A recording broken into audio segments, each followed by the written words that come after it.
Now that we're getting on the backside and we're getting through that ball, we're backhanding. We're able to, smooth out our contact.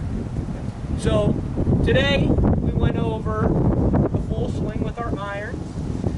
Tomorrow we'll talk about the driver and the T-ball. We'll go over woods and the driver.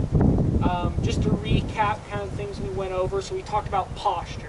We talked about kind of our blueprint for our posture, which is a little bend in the knees, bending at our hips so that our buckle just goes straight back, and then having our arms really relaxed there.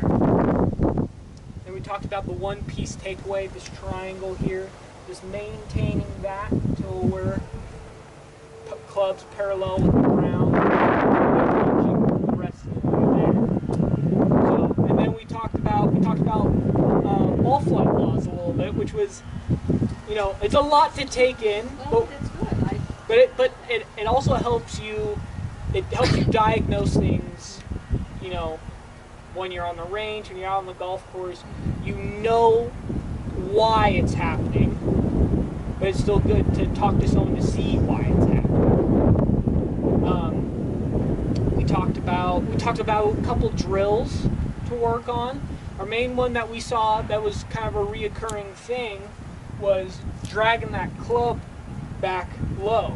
So when we take our stance, having the ball a foot away from the club that we can just drag and hit was really helpful in getting us in line with our shot.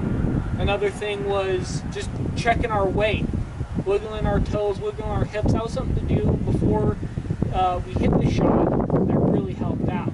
Do you have any questions before we conclude? How far back? 10 past 10. We got 20 more minutes. All righty, we can keep going. You're retired. We got all day, Excuse me, I still my schoolwork. All right. I could solve periodically. How far back? You're